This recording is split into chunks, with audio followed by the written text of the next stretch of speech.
¿Por qué fue a la única que me metieron a la cárcel? ¿Por qué al de Segalmex no se le aplica el criterio que a mí? ¿Por qué la línea 12 del metro no se aplicó el mismo criterio? Es decir, ya estoy como Andrés Manuel, fue un complot. Tantas veces que le dije al presidente Peña, vamos a decir que es usted, de ninguna manera. ¿Y ahora qué te dicen los servidores de la nación? Esto se lo manda el presidente López Obrador. Es totalmente ilegal. Creo que no hay política social más pinochetista que la del presidente López Obrador. Okay.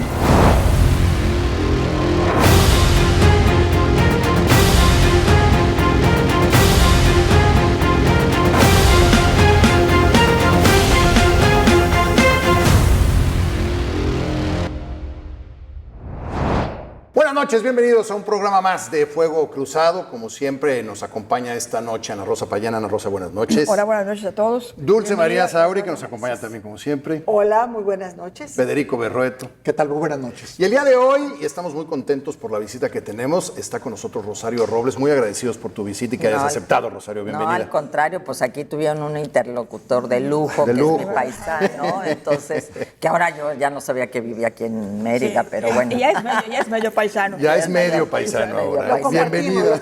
Lo compartimos entre todos.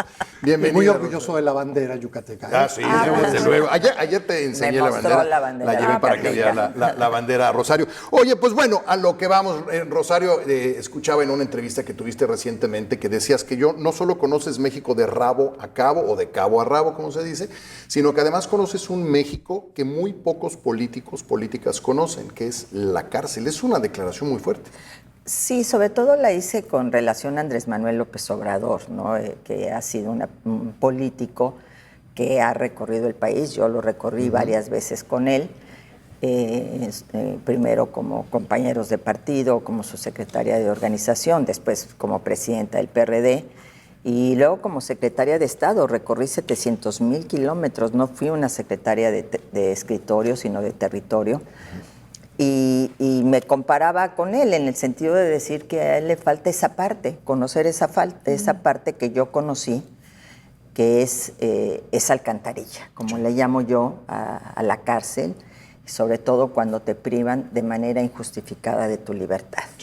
Cuando se te imputa un delito que no merecía prisión, se falsifica una licencia que ya reconocieron tanto el Ministerio Público como una juez, que era una licencia falsa, ¿no? Y con ese argumento se dice que yo estaba mintiendo sobre mi domicilio, que me podía fugar cuando yo regresé del extranjero para presentarme en mi audiencia. Y me tocó vivir esta experiencia muy dolorosa, muy difícil, pero al mismo tiempo en donde encontré momentos de mucha luz, de mucho aprendizaje y de una nueva causa, o de una causa que ya tenemos, pero en la que la puse en primerísimo lugar, que es el de la justicia. Pienso que sigue siendo una gran asignatura pendiente en nuestro país. Sí, totalmente, ¿no? Coincido totalmente con esta apreciación de Rosario por razones distintas, pero yo tuve acceso, necesidad de estar prácticamente casi 7 años visitando a mi esposo en la prisión. Y aunque esto sucedió hace ya más de 40 años, las causas y las circunstancias siguen siendo igual de vivas. Y permíteme también señalar otra cuestión, que la cárcel se vive de una manera distinta cuando es hombre que cuando es mujer. Porque a la injusticia de una privación de la libertad, súmale también que las relaciones familiares en las prisiones, si eres mujer o si eres hombre, son diferentes. O sea, ¿te refieres a va menos gente a visitarlas? A ver, mira, de acuerdo a lo que yo viví en aquellos años como esposa, compañera de una persona en prisión, a los hombres, la mamá, la hija, la esposa, la compañera o lo que sea, ¿verdad? Las colas larguísimas para entrar, para llevar la comida, para llevar la vianda, etc.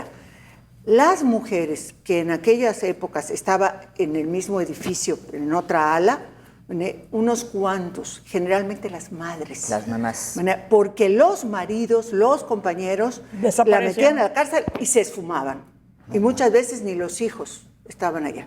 No. ¿Qué situación? Bueno, perdón. Sí, yo creo que todos hemos tenido de alguna manera experiencia con la cárcel, no para estar dentro, pero como en tu caso, Rosario, pero me tocó visitar durante varios años en el Cerezo de aquí de la ciudad de Mérida a un amigo del PAN que metieron injustamente también, a José Domingo B. Camal, te acordarás del caso de José Domingo. Y ahí, pues igual, como son de Chemacho, un municipio muy lejano, pues allá no había nadie. Entonces, una amiga y yo nos propusimos ir todas las semanas a verlo.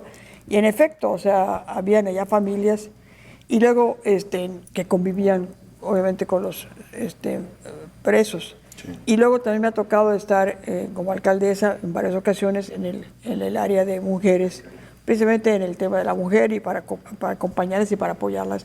Porque el problema que tienen las mujeres, además, son sus hijos, que se desprenden sí, claro, de los hijos. Y el día que van los niños a la visita allá, pues los niños van como tienen su parquecito y sus juegos. Allá los niños van como de fiesta, digamos, ¿no? Pero la mamá, en el momento que el niño sale nuevamente, o sea, ese desprendimiento. Y muchas mujeres, seguramente con razón, están allá sentenciadas. Y muchas veces también sí de manera injusta, porque a veces el hombre, la pareja, es el que tiene el problema del acceso de las drogas, pero a ella es a la que meten al bote, ¿no? Entonces, porque vive con el tipo, entonces muchas mujeres están allá de manera muy injusta. A mí, y Francisco, Federico, Francisco, a mí si me permites, Federico, ganar tanto la palabra, a mí lo que me sorprende es que no discutamos la injusticia cometida con usted disculpe, no le pudimos probar nada, muchísimas gracias por su participación y ahí nos vamos. Me parece increíble que no estemos pegando de gritos por eso. Bueno, Gastón, lo primero que tengo que decir es que para ti, para mí, es un privilegio estar acompañados de 3 mujeres de excepción que mucho le debe el servicio público y la política en general. Gracias por estar. Gracias, gracias por tus palabras. Ahora, primero, el abuso de poder. El abuso de poder tiene varias dimensiones. La más deplorable es el uso político de la justicia penal. Y el uso político no me refiero necesariamente a una intencionalidad electoral, sino cuando el hombre que tiene el poder político tiene la capacidad de activar un proceso, bien sea por una cuestión meramente personal, por un rencor, o bien por un cálculo también de ejercicio del poder. Pero aquí como que necesitamos entender el proceso en sus distintas dimensiones. Sí. Primero, el hombre de poder. Segundo, el poder judicial, que se presta y consiente a esta. Y ahora hablaríamos hasta de la fiscalía, porque se supone que el país dio el tránsito a un esquema diferente donde la fiscalía cuenta con autonomía y supuestamente esto inhibiría a que el hombre del poder, el hombre en la política o en el gobierno, impulse el proceso penal a partir de sus intereses o de su visión. Y otra cosa también debo destacar, la complacencia social. Por ejemplo, lo que sucedió con Rosario, y esto a mí me llena de orgullo, los medios de comunicación, pocos, pero que con una gran claridad, entre otros nuestro amigo Ciro Gómez Leiva, pudieron poner en claro que se trataba de una situación totalmente infundada, que el exceso de abuso del poder era tan evidente, porque ni siquiera la imputación merecía la aprehensión. Pudo haberse llevado el caso en lo que le llaman... ¿En libertad? Bueno, en prisión domiciliaria, para ponerlo en la expresión legal, que prisión es prisión donde sea, pero es mucho peor cuando estás en la cárcel. Pero aquí lo que quiero saber, o más bien lo que quería yo argumentar o decir, es cómo el abuso de poder prospera cuando no tenemos estos elementos de contención al abuso de poder. Y me preocupa mucho, porque lo que vivimos, y seguramente será comentario para más adelante en el programa, lo que se vivió en la Ciudad de México durante el gobierno de Claudia Sheinbaum, donde está acreditada cómo la Fiscalía de la Ciudad de México operó a partir justamente de este interés político electoral. Sí, así es. Y yo creo que más grave es, déjame decirte, Gastón, claro, cuando tenemos ya un nuevo sistema de justicia penal, que es un sistema pro persona, pro derechos humanos, que se marca desde el artículo 1 de nuestra Constitución y que supuestamente debe respetar en primerísimo lugar la presunción de inocencia y el debido proceso. Y las estadísticas son contundentes. El 40% de las personas que están privadas de su libertad son inocentes, no tienen una sentencia. Conocí a gente que tenía 18 años en la cárcel sin sentencia. Yo le decía, pues ya declárate culpable. Ahora, como dice la canción, me declaro culpable, porque ya yo creo que si se declaraba culpable podía salir. Exacto. Entonces, el problema es que se abusa de la prisión preventiva, no solo de la oficiosa, que ya tenemos recomendaciones, sino también de la justificada. Ah, usted era poderosa, tenía relaciones, etcétera, se puede fugar. Usted es muy pobre, no tiene nada que perder, se puede fugar a la cárcel. ¿A la cárcel cómo? Encerradas 23 de las 24 horas del día, en estancias de 4 metros cuadrados, 15 a 20 personas en hacinamiento, y en el caso de Santa Marta, Catitla, sin agua, porque solo hay agua en la mañana y solo hay agua en la noche. Y ahora hasta me preocupa que tenga un poco de petróleo. Que ahora trae gasolina. Sí, que trae gasolina. Entonces, es una injusticia brutal, porque la gente no piensa que estás en una medida cautelar cuando hay 13 antes que la prisión preventiva. No, bueno. Puedes entregar tu pasaporte, ir a firmar, el brazalete, muchas, la prisión domiciliaria. El problema es que tú entras a la cárcel y la gente no dice, bueno, es que ella todavía es inocente, se va a ver si es culpable o no. No, la gente dice, ya estuviste en la cárcel, eres una delincuente. Ya el estigma es brutal. Entonces, creo que aquí sí hay un gran tema, porque tenemos que avanzar en este enfoque pro derechos humanos. Me preocupan las dos propuestas que he conocido de las dos candidatas. Obviamente, totalmente en contra de la que plantea elegir por voto universal a nuestros jueces, magistrados y ministros, que es totalmente absurda y que pienso que en muchas regiones del país sería el narcotráfico el que impulsara estas campañas e impusiera a estas personas.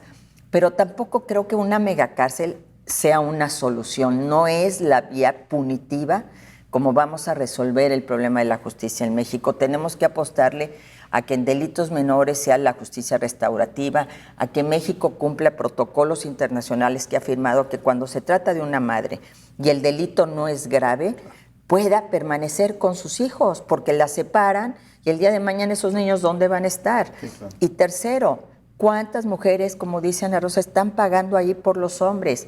Me tocaron casos. Oye, préstame tu celular, hermana, porque fíjate que hice una chambita y me va a caer la lana. Cae la lana, era el dinero de un secuestro, y la que va a la cárcel es la hermana y el que está libre es el señor. Entonces, hay muchas de esas circunstancias, esquemas de sumisión que llevan a la mujer a la cárcel como parte de la banda cuando ellas están sometidas, violentadas, y no tienen otra opción más que hacer la sopa de fideo, ¿no? Oye, déjame meter el elemento político, Rosario, y bueno, preguntarte, tú recorriste el país con Andrés Manuel López Obrador, eran amigos. El que en el 2019 se haya decidido que fueras a parar a la cárcel, tuvo que haber pasado por el escritorio del presidente.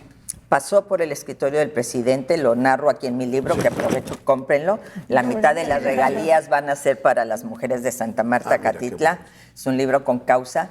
Yo me enteré porque tengo amigos ahí adentro, siguen siendo mis amigos porque fueron mis compañeros, que hubo una reunión entre 3 hombres de poder, 3 hombres, los que decidieron el destino de una mujer, que fue el fiscal general de la República, que supuestamente es autónomo, que tampoco lo es, el entonces consejero jurídico de la presidencia, Julio Scherer, y el presidente de la República. Y ahí se decidió ir contra mí. Yo creo que por varias razones.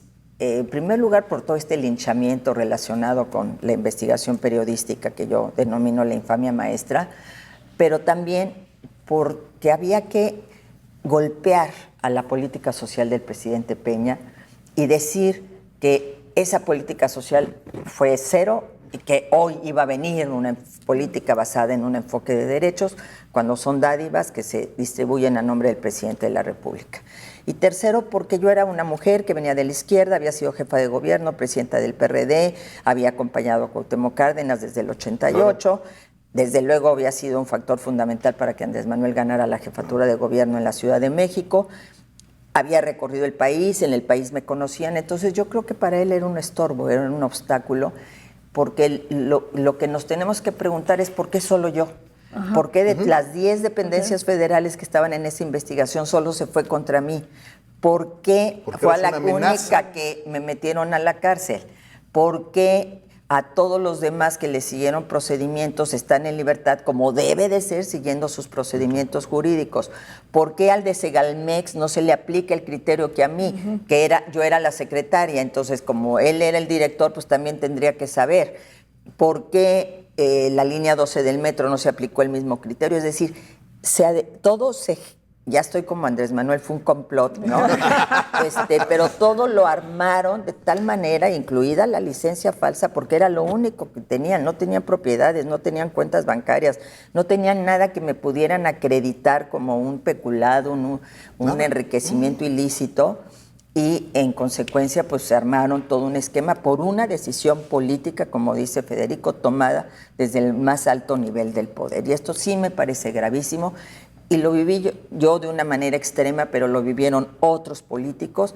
Lo vive nuestro candidato en la Ciudad de México, que permanentemente está acechado en la medida que va avanzando de manera muy contundente en las encuestas y que vamos a ganar la Ciudad de México. Entonces todo esto pues me parece terrible, porque yo creo que ni en los peores tiempos, pero de ese viejo PRI sucedía cosas tan evidentes cuando estamos supuestamente en una sociedad ya con un enfoque de derechos humanos. Sí, no, qué cosa, ¿no? El poder de la presidencia. Sí. Ahora, yo quisiera regresar a la enorme oportunidad de que alguien que ha vivido eso desde adentro, claro, nos pueda señalar. Me gusta mucho tu toma de posición respecto a las propuestas de una y otra candidata presidencial. Y coincido contigo en que es necesaria una formulación todavía distinta a la que hasta este momento se ha tenido como la propuesta de justicia. Me tocó vivir dos circunstancias particularmente difíciles que entrelazan esto, que fue la comparecencia de la secretaria de Desarrollo Urbano y Territorial para el último informe del presidente de la República, en que Rosario Robles fue objeto de todo tipo de ataques, vituperios, descalificaciones en la tribuna de la Cámara de Diputados por parte del grupo parlamentario de Morena.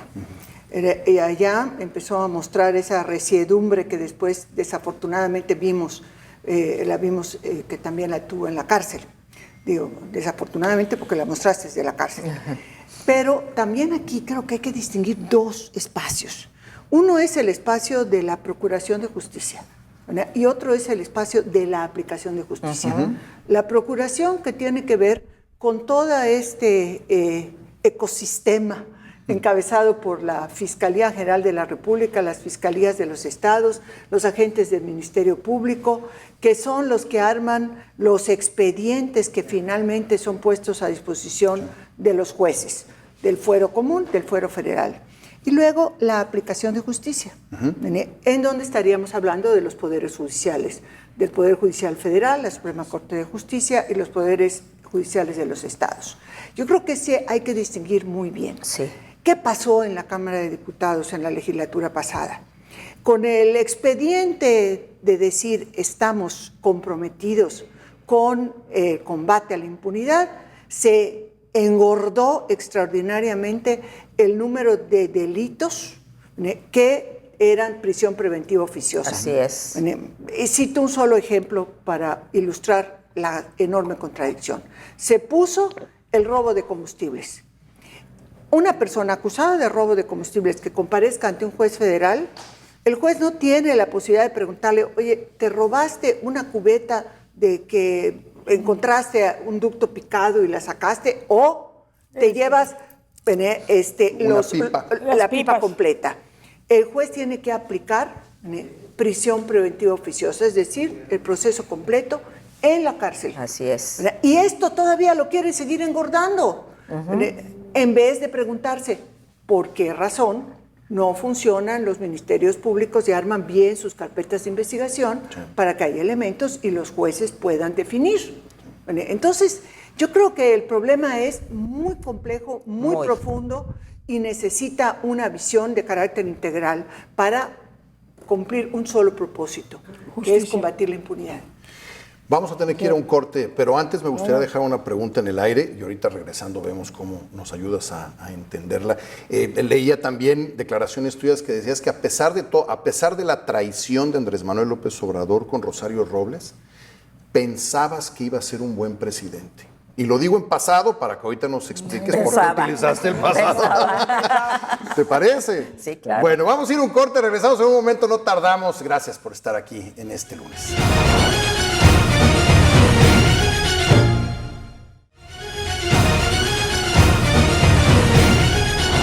Estamos de regreso en Fuego Cruzado y muy agradecidos que está Rosario Robles con nosotros. Rosario, te hacía yo una pregunta al principio, que la repito por si usted se acaba de unir, es que a pesar de la traición de Andrés Manuel López Obrador, de todo lo que pasaste, tú lo has dicho, estuviste en la alcantarilla, ya estuve en el infierno y ya salí de ahí, a pesar de todo eso, ¿tú creías que Andrés Manuel López Obrador, y digo en pasado, iba a ser un buen presidente? Lo creía porque pues tiene una visión social, o tenía una visión social, y pues fue tanto su deseo de ser presidente de la República que cuando te sientas en la silla, pues aquí estamos 3 políticas que nos hubiera encantado tener esa oportunidad en la vida, ¿no? Y pues estás ahí y tienes el enorme deseo de transformar, de cambiar este país. Sin embargo, yo creo que Andrés Manuel lo envenenó el 2006. Yo creo que él se quedó atrapado en el 2006, en sus rencores, en sus resentimientos, en su deseo de venganza. Entonces puso eso en primer lugar antes que poder realizar acciones positivas y se quedó en una visión del pasado, ¿no? De este estado paternalista, de este papá gobierno que te da dinero, que te provee, el papá proveedor, pero que al mismo tiempo es castigador con los hijos que no se portan bien o las hijas que no le hacen caso, y entonces a ti te castigo, a ti te excluyo. Y eso es lo que tenemos que cambiar en la política, ¿no? Es decir, a mí me encanta la idea de que vamos a tener una mujer presidenta, eso es prácticamente un hecho, pero no cualquier mujer. Una mujer que actúa como hombre, que en un debate invisibiliza a su contendiente y ni siquiera le dice por su nombre, me parece que es como una mujer vestida de pantalones y actuando como hombre. No, yo creo que tiene que ser una mujer que nos represente, que defienda nuestros derechos, que no haya sido cómplice de todos los programas que desaparecieron y que nos afectaron fundamentalmente a las mujeres. Sí, Perdón, yo no creo en Andrés Manuel, nunca he creído en él. No creo en su política social, no tiene el concepto de política social en lo absoluto. Él es un repartidor de dinero y lo ha dicho claramente, a mí los pobres me sirven. Porque van a seguir votando. Porque van a engordar las votaciones. Entonces, si ese es el concepto de la política social, pues discúlpame, pero no existe tal política social en el país. Hay un supuesto programa sociales, pero desapareció las instancias infantiles, desapareció la escuela de tiempo completo, no está a favor de la investigación, no está, a ver, ¿qué clase de presidente tenemos? O sea, es lo peor que nos ha pasado. Si anteriormente criticábamos de todos los colores a los anteriores, esto para mí es lo peor que le ha podido pasar a México. Y sobre todo, y en tu caso personal, me parece que fue aberrante su decisión, es decidir en un escritorio entre 3 hombres si tú eras digna de estar en libertad o eras una sinvergüenza de la carta cabal. Eso me parece totalmente ofensivo para todas las mujeres, representado en ti. Entonces, yo no creo en la política social. Bueno, de hecho, no creo en Andrés Manuel en el absoluto. Yo soy una adversaria. Nunca me he podido enfrentar a él cara a cara y me encantaría que me tocara en la vida, siendo o no presidente, para que yo le diga todo lo que pienso de él y el daño que le ha hecho a nuestro país. El Tren Maya me parece que ha sido de las peores decisiones, no solo por el costo altísimo, fue un programa que no tenía plan, que no tenía un programa se me va ahorita, del daño a la... pero tiene un término que se me pasa en este momento. Ahorita nos acordamos. Que no tenía la autorización ecológica, pero tiene manifestación, se me estaba olvidando la palabra. Gracias. Y como este programa, podemos hablar 500 horas aquí. Entonces, no es lo que necesitaba el país en ese momento, lo que anhelaba mucha gente, 30 millones de personas lo anhelaban, pero no resultó. Y por otra parte, en el caso específico del programa en México ahorita, el tema de la justicia. De verdad, estamos muy ayunos de justicia porque los procedimientos no son los adecuados. Sí habría que hacer una reforma, pero una reforma sensata, madura y que respete los derechos humanos a carta cabal, por una parte. Por cada 6 años decimos lo mismo. No, pero tendríamos que hacerlo ya ahorita. Yo creo que con Xochitl Gálvez lo podemos hacer. De hecho, el tema de Xochitl Gálvez nunca dijo una mega cárcel, lo que dijo una cárcel con todas las condiciones de seguridad para que no ocurra lo que ha ocurrido y para que también los que están en la cárcel, si son inocentes, no sufran, por supuesto, injusticias como la que tú sufriste. Entonces, yo siento... Entre menos gente en la cárcel, mejor, claro, ¿no? Sí, claro, desde por luego. supuesto. O sea, Pero, a ver, y tomando lo que dices, Ana Rosa, Federico, el tema, el 5 de febrero, me parece, el presidente propuso unas reformas dentro de lo que está proponiendo modificar el amparo como lo conocemos. Hasta donde yo me quedé, el artículo 1 de la Constitución lo que dice es que los derechos humanos crecen, no decrecen. Eso es lo que yo Son entendí en mis clases. progresivos. Sí. Hasta ahorita. Eso es lo que yo entendí en mis clases. Y me da la impresión de que retirar algunos detalles específicos del amparo es como para ponerlos a los que tienen pelos de punta. Mira, yo creo que nos es muy útil tener una perspectiva global para poder entender en sus fundamentos al obradorismo. El obradorismo es una traición a la izquierda, es lo primero que yo destacaría. Completamente. ¿Verdad? Y para ello creo que es fundamental rescatar la figura de Cuauhtémoc Cárdenas. Creo que con Cuauhtémoc Cárdenas se origina un proceso político, jurídico, de transformación fundamental, que creo que transitó con mucho éxito y tiene que ver con la desconcentración del poder, con autoridades que verdaderamente representen a la sociedad o a la pluralidad de la sociedad, que tiene que ver con el respeto al voto, riguroso al voto, con la confiabilidad de las instituciones electorales.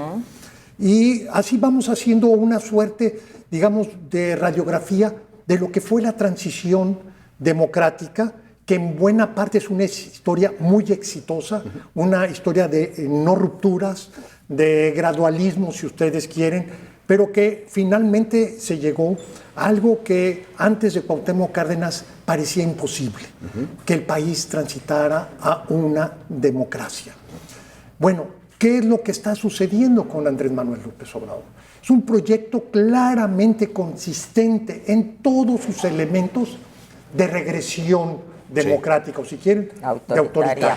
Y lo vemos en todos los aspectos. Su propuesta de reforma constitucional, quitando algunos aspectos que verdaderamente son, yo diría, el gancho y el elemento distractor, algunos con sentido social. No, lo fundamental, lo político.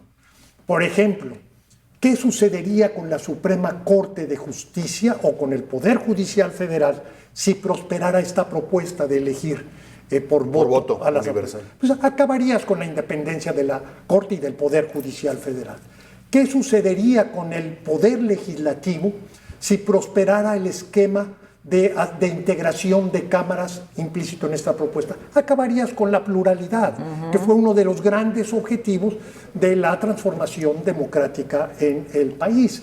¿Qué sucedería si acabaras con los órganos constitucionales autónomos? Pues no tendrías transparencia, no tendrías derecho a la información, no tendrías muchos aspectos, o competitividad en la o justa competencia en el ámbito económico. Y así podemos ir desagregando.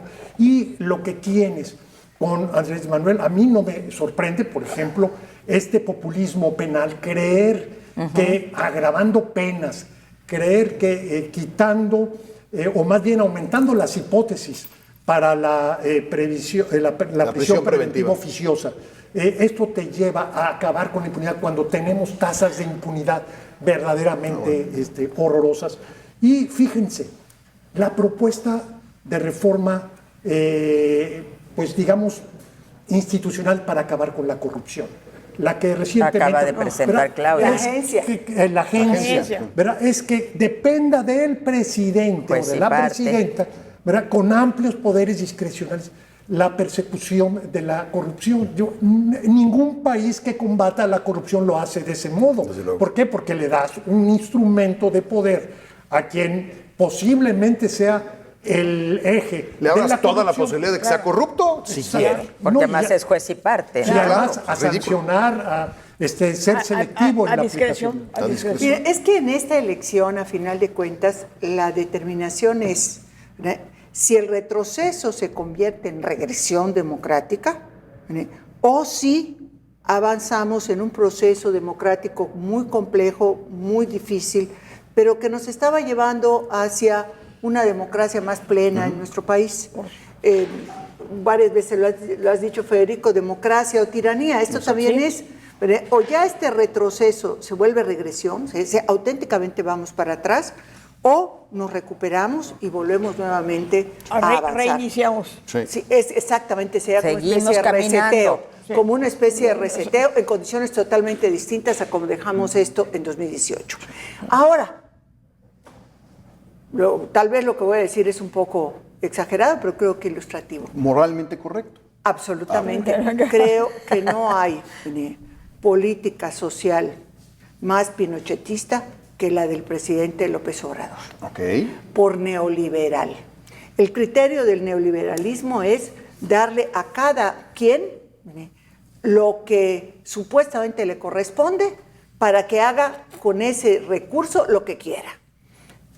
En tiempos de Pinochet, en Chile, se decidió que se diera a los padres y madres de familia el subsidio de la educación para que ellos libremente eligieran la escuela donde inscribían a sus hijos. Ya estamos a un tris de que eso pase en México. ¿Y por qué esa política pinochetista neoliberal del actual gobierno es tan antipopular?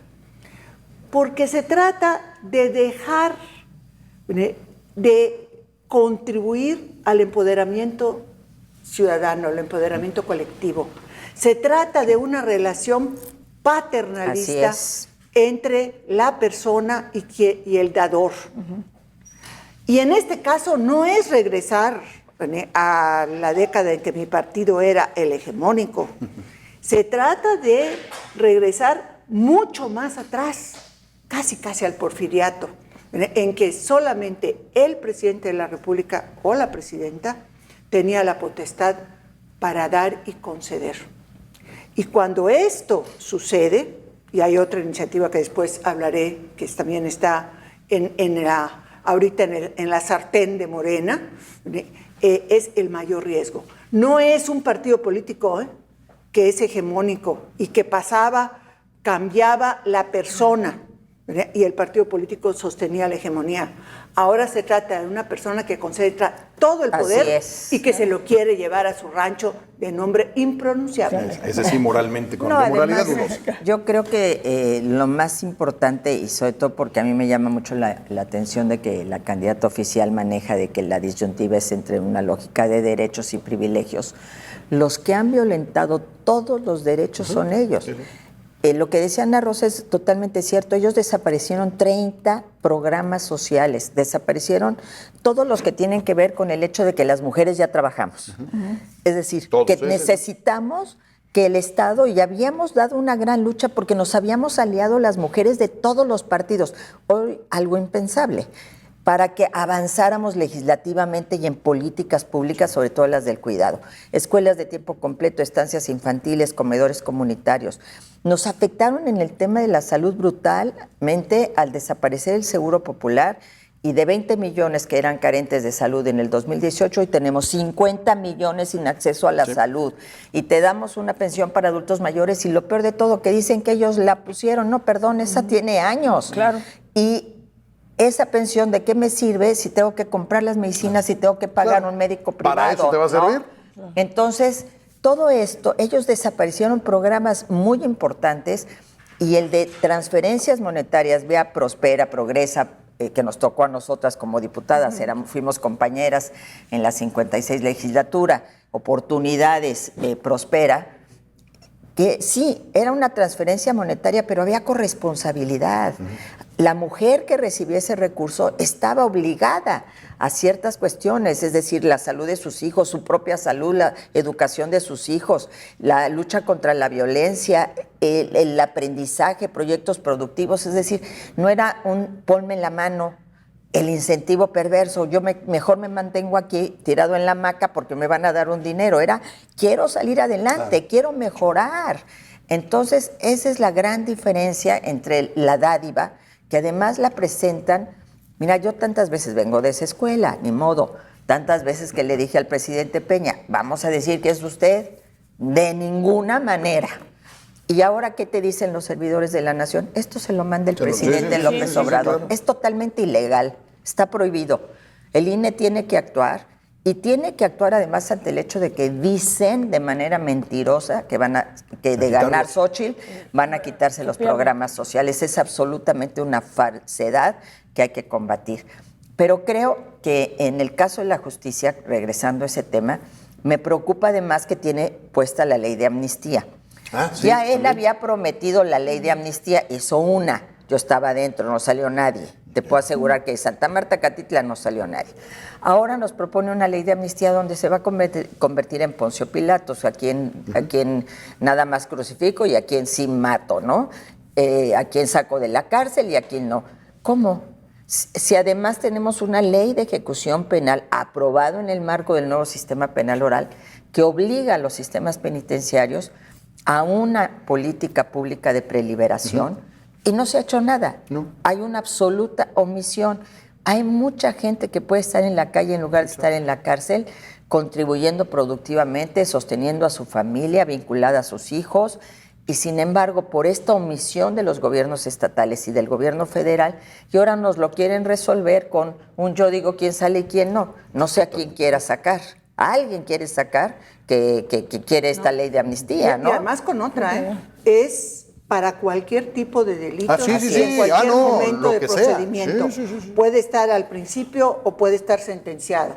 O sea, puede ser un violador, puede ser narcos, feminicida. No tiene ninguna restricción y solamente refuerza el presidencialismo a su grado superior y, desde luego, desplaza la separación de poderes al Poder Judicial, porque el presidente se vuelve omnímodo en materia de aplicación de la justicia. O sea, este es el segundo clavo. O sea, ya hablamos del amparo, de la amnistía. Y la tercera son las pensiones. Es el trío infernal que está en la sartén. Y cambiando leyes secundarias, entiendo, ¿no? Sí, como consecuencia. En el caso de las pensiones, sí.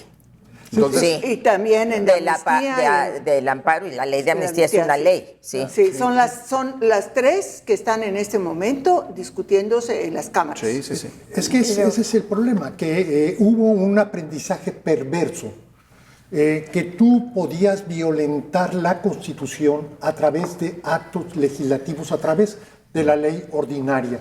Y esto, bueno, a lo que obligaba es que se construyera una mayoría en la Suprema Corte con 8 votos, y justamente lo que están viendo ellos hacia futuro es que esos 8 votos no se van a poder, sobre todo por los nombramientos que vienen hacia adelante. No se van a sostener. No se van a sostener, y con ello tú puedes alterar la Constitución a través de la legislación ordinaria, que eso verdaderamente es una perversidad monumental y es, pues yo diría, una agresión en contra del Estado democrático. Y allá con el contubernio ahí de Saldívar, porque al retirarse él y llegar la señora Batres, o sea, totalmente ya es un voto. Y viene el nombramiento en diciembre. María Aguilar concluye su periodo el 31 de diciembre. Ya con ahí tendrían una composición de los votos. Claro que eso es una tranquilidad que sea hasta diciembre, en el sentido de que si gana Xóchitl, que eso esperamos todos aquí en la mesa por lo menos, eso nos daría la oportunidad de tener a un verdadero magistrado y no a un títere. Y otro tema, Ana Rosa, el Congreso. Es fundamental, al menos la Cámara de Diputados, yo diría, que tenga una integración plural, que no haya una sola fuerza o coalición que pueda cambiar la ley, que se regrese al esquema de la corresponsabilidad, que se prestó en el a abusos en el pasado, que hubo expresiones de corrupción en el pasado, sí, todo eso. Pero lo que no podemos es exponernos para que una fuerza política pueda imponer el sentido de la legislación, ni siquiera en el nivel ordinario.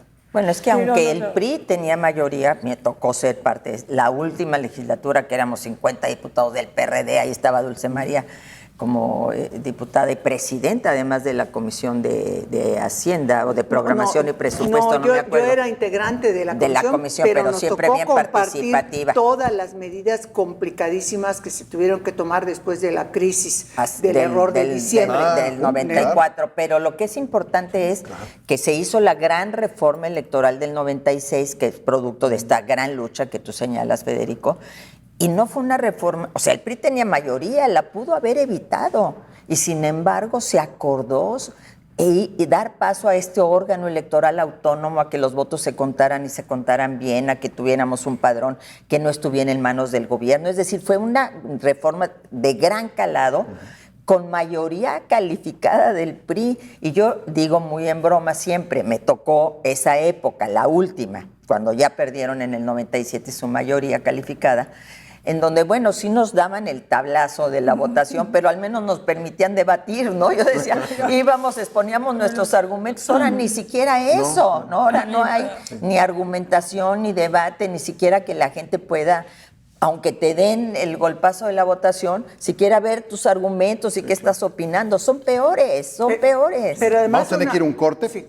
Y lo continuamos ahorita de regreso. Sí, sobre todo porque realmente el PRI hizo la diferencia. O sea, a las demandas ciudadanas de una mayor democratización, el PRI actuó siendo mayoría para dar una visión de Estado que está absoluta y completamente ausente en estos momentos. Sí, totalmente. Vamos a ir a un corte, regresamos en un momento, no se vaya, no tardamos. Y creo que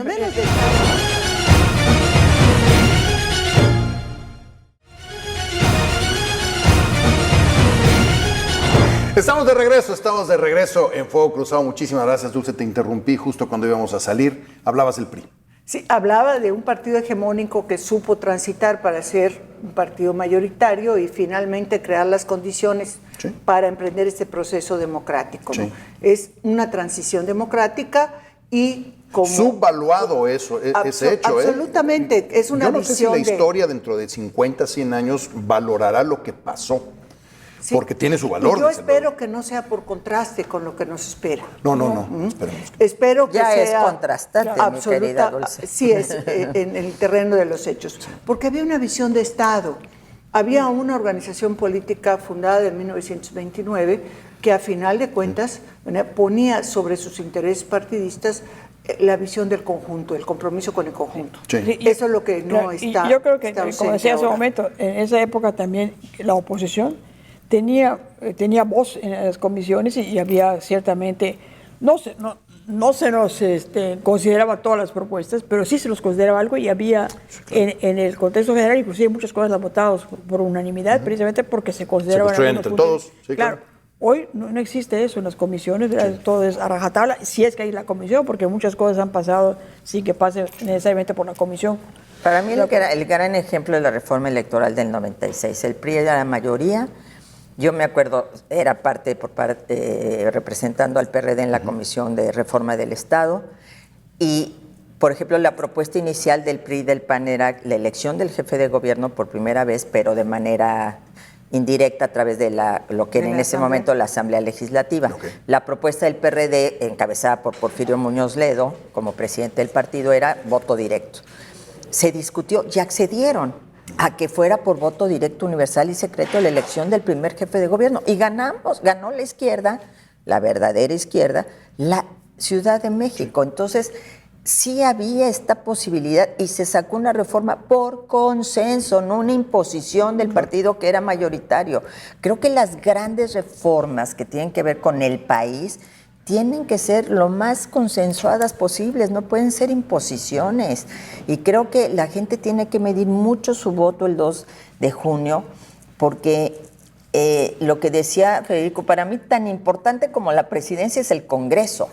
Y regresar a un Congreso de mayoría calificada, que ya tuvimos el primer trienio, es para echar abajo lo que tenemos de la Constitución, nuestra autonomía del Poder Judicial.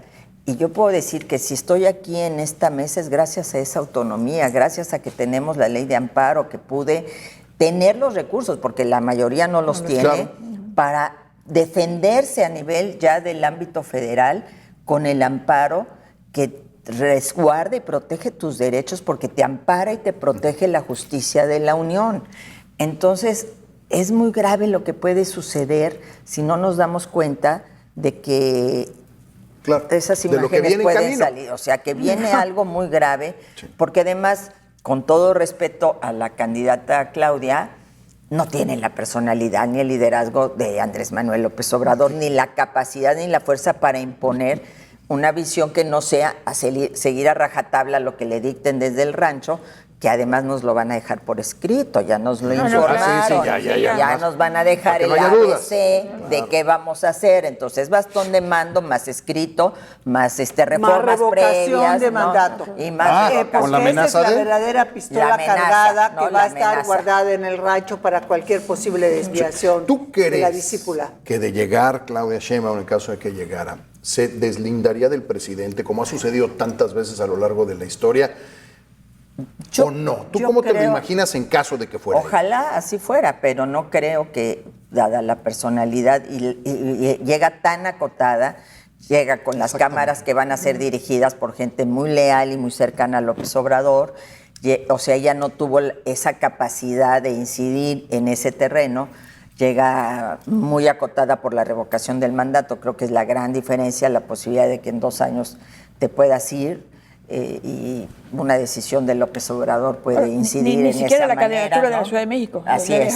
Entonces creo que, y porque ella, su trayectoria política tiene que ver con Andrés Manuel López Obrador, no tiene una trayectoria por sí misma, no es antes de, es a partir de él, y porque ha seguido al pie de la letra las indicaciones que le ha dado, pues por eso es la candidata. Sí. No quería un candidato con margen de maniobra, pues por decirlo de esa manera. Entonces, sí creo que es bien importante que reflexionemos. Yo creo que la posibilidad de que haya una gran coalición y que además estemos gente de la sociedad civil, que hoy no formamos parte de ningún partido, sumados a la candidatura de Xóchitl, es porque creemos que tenemos que ponerle freno a esta situación, dar un giro y ya acompañar con los mejores hombres y con las mejores mujeres el próximo gobierno, porque quien reciba el país lo va a recibir hecho pedazos. Eso sí es bien importante decir. Sí, es un problema. Déjeme tratar de caer en Yucatán en estos minutos que nos quedan y preguntarte, la visión que se tiene de Yucatán desde lejos. Representamos el 1.5% probablemente de la lista nominal, pero somos una isla rodeada de gobiernos de Morena. ¿Tiene un valor fuerte y significativo el lograr ganar Yucatán para Morena, quiero imaginarme, o no? Bueno, obviamente que para Morena al inicio de esta elección creo que pensaba que iba a ganar las 9 gubernaturas. Hoy ya la está viendo muy difícil. Una de ellas pues es Yucatán. Yo creo que Yucatán, a pesar de que tiene un peso relativo en la votación, en términos de números, ¿no? Votación, ¿sí? Es uno de los 9 estados donde se va a elegir gobernador, ¿no? Entonces tiene importancia. O sea, sí se voltea a ver desde allá porque siempre se hacen los números y ya todo el mundo dice, bueno, Guanajuato y Yucatán lo va a ganar la oposición, ahí están porque además lo que sí vemos de Yucatán es un estado tranquilo, es un estado seguro, un estado donde hay paz, donde no vivimos lo que vivimos a diario en todas las demás entidades de la República, a excepción de la tierra de mis padres y de acá de Federico, que es Coahuila. Entonces, pues no tenemos el cobro de piso, el secuestro, el que te asalten en la carretera, que vivimos la mayoría de los mexicanos, sí. Pues sí vemos con envidia a los yucatecos y a las yucatecas. Entonces, no se equivoquen, no se equivoquen. ¿Quieren ir a eso que estamos viviendo todos? No, ¿verdad? Entonces, no se equivoquen. Federico.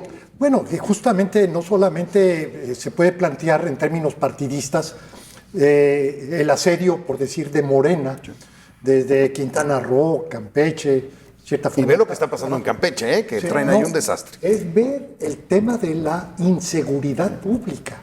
O sea, más allá de partidos y creo en este sentido, así como para el país el dilema fundamental es tiranía o democracia, para Yucatán, además de ese dilema, porque también impacta obviamente a las entidades, tenemos el de inseguridad o seguridad. Sí. O sea, ¿cuál es el estado que quieren vivir? Y no lo digo de manera ventajosa. Que ven el cambio que ocurrió en Campeche Y digo la capital, yo no nada más el estado, la capital, una de las capitales más seguras todavía hace algunos años. Y bueno, ahora estamos en una situación incluso hasta caótica, donde las mismas policías se rebelan porque la autoridad política las expone a la criminalidad. Así es. En el caso de Quintana Roo también tenemos una reproducción. Bueno, la gobernadora designa a su secretario de Seguridad Pública, no duró ni 48 horas, se lo impusieron desde el centro, como seguramente también ocurriría aquí en Yucatán si gana la oposición. Sí, claro. O sea, la seguridad pública es un botín, y me temo decirlo, que hay muchos indicios para decir que es parte de un entendimiento explícito o implícito con los distintos grupos del crimen organizado. A ver, yo estaba pensando en términos geopolíticos. Hay 11 estados con costa al Pacífico. Solamente uno, Jalisco, es gobernado por un partido distinto a Morena. Sí. Hay 6 estados en el Golfo de México. Solamente Yucatán es gobernado por un partido político distinto a Morena. Entonces estamos hablando que las elecciones de Jalisco y las elecciones de Yucatán son elecciones desde ese punto de vista muy simbólicas, sí, por esta circunstancia. Y creo que Yucatán, efectivamente, su dilema es si continuar trabajando para un modelo que fortalezca la seguridad, para lo cual es indispensable el acuerdo social, o si cae en lo que lamentablemente hemos visto en otras partes del país. Y con otra cuestión adicional, lo que tenemos no se extraña hasta que se pierde. Claro. Y la seguridad, una vez que se pierde, es muy difícil reconstruirla. Si no, que nos lo diga Coahuila, cuánto esfuerzo y cuánta dedicación tuvieron que ponerlo para salir de una situación de violencia que había en el Estado. Sí. No, y además yo creo que las y los yucatecos tienen que pensar en términos país. Digo, sé que siempre se manejan como muy aparte, pero somos, dice Ana Rosario, somos. Pero creo que frente a la indolencia, frente a esta falta de empatía, frente a darle la espalda al dolor en el que vivimos millones de mexicanos y mexicanas que nos asaltan, una madre buscadora con una pala buscando a sus hijos, que es el sexenio más violento de la historia, que tenemos a los militares hasta en la sopa. Todo eso la gente lo tiene que pensar. Las obras faraónicas e inútiles, ¿no? Que no sirven para nada. Yo digo, es que hemos ahorrado tanto en combate a la corrupción, y les dije el otro día, ¿y por qué no lo invirtieron en el metro? Tenemos 26 muertos en el metro y nadie haya pagado por eso. Y como bien lo dijo Xóchitl al inicio del debate, en un país en donde hubiera ley, Claudia Sheinbaum no podría ser candidata a la presidencia. ¿Por qué? Porque están las manos manchadas de sangre. Y eso es algo bien importante que la gente tiene que tomar en cuenta, porque no solo se va a elegir el gobernador de Yucatán o la presidenta municipal aquí en la capital, sino también la presidenta de la República. Entonces, vale la pena que nos veamos como parte de lo que somos, mexicanos y mexicanas, y que defendamos la patria, que nos pongamos la capa de héroes y heroínas y defendamos la patria el próximo 2 de junio. Yo creo que el principal valor que hoy tiene esta campaña es, en efecto, el de la seguridad. O sea, los yucatecos nos sentimos orgullosos de la seguridad con la que vivimos. No exenta, obviamente, de problemitas que en todos los estados, no, o sea, un estado perfecto no existe, un ser humano perfecto menos. Somos seres humanos. Exactamente. Pero la seguridad es algo que es imprescindible para cuidar. Y desafortunadamente o afortunadamente el caso de Campeche nos va a beneficiar, porque hasta hace unos años Campeche era, como decíamos aquí, no se movía ni el mar. Así es. Entonces, y ahorita esas manifestaciones públicas a favor de los policías, esto no se había visto creo que en ningún lado. Miles de personas. Miles de personas. En las calles, Impresionante las marchas que han hecho, y han ido creciendo además en número.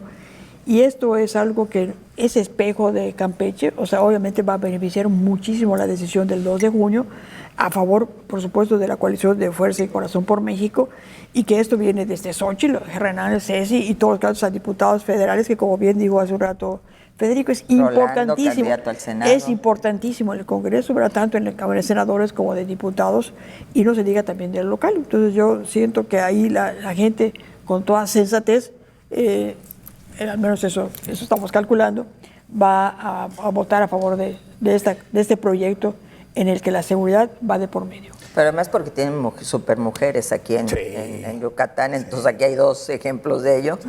Entonces creo que somos las mujeres las que vamos a decidir de manera muy importante en el próximo 2 de junio, entonces aquí ellas tienen una gran tarea para sacar adelante. Oye, Rosario, me gustaría hacerte una última pregunta porque está el programa acercándose al final y es que... ¿Cómo decías tú, quiero seguir aportando a México? ¿Cómo vas a seguir aportando a México? Pues desde mis trincheras, ¿no? He estado todavía concluyendo los procesos jurídicos, que son muy largos, muy lentos. Afortunadamente todos los hemos ido sorteando, en donde se ha comprobado lo que dije desde el primer día, aquí estoy porque nada debo, nada temo. Yo sí lo dije en serio y ahí comparecí. El día 1, sí, claro. Pero desde mis trincheras, donde participo en conferencias, en mis programas de radio, en donde puedo hablar, hablo a favor de que haya un cambio en México, de que México no merece vivir con miedo.